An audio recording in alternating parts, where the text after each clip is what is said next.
Among them, 20-year-old Aqsa Mahmood from Glasgow, who fled university last year and married an IS fighter. Brothers Jafar and Abdullah Deghaze, who disappeared from their home in Brighton in January. 18-year-old Abdullah was killed months later, believed shot while helping an attack on government forces. Quilliam, a counter-extremism think tank named after one of Britain's first converts to Islam, William Quilliam.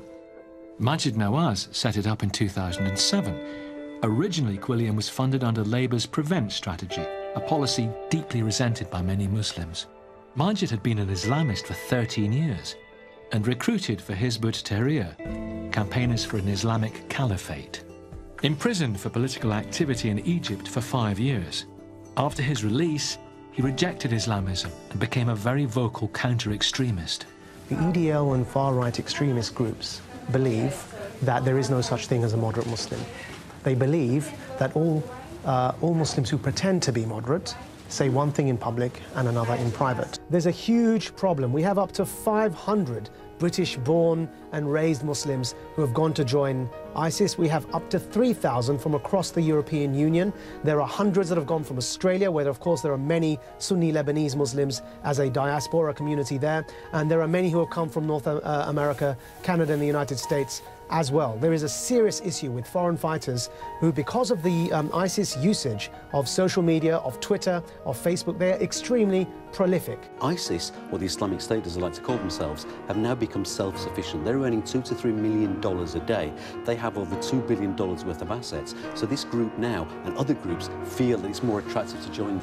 You mentioned 100 Americans and 1,500 Britons. The reality is we don't actually know how many are out there. Currently, if you look online, which for my job I have seen a lot of online content, content that is very unsavory, that is extremely controversial, that by most legal standards in any society we know of would be considered illegal.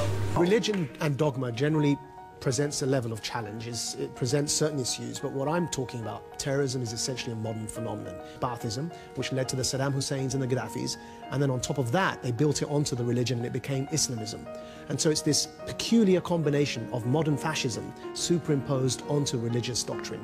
And that's what we're up against. I'm going to break with protocol, if you were to allow me, my plea directly to President Obama, for the sake of humanity, bring this issue as an emergency to the United Nations Security Council for immediate intervention, backed by the United Nations Security Council to intervene in Iraq and put an end to these monsters who have come partly because of our own intervention in that country. We must act before 40,000 families who are stranded on Mount Sinjar are executed en masse by this devilish sect that has emerged in the ashes of Al-Qaeda in Iraq and Syria. You has freedom and you have pedophiles and murderers. Have you spent a day in prison? Getting suspended sentences. Have you spent a day in prison? That is the Britain that we live in today. It is an apartheid system. The Muslims are treated as sacrifices. You need to wake up. You need to wake up to the reality. I'm not being executed. You need to wake up to the reality of the situation. If I'm judged and apostate by a Sharia court judge, will I be executed in your caliphate?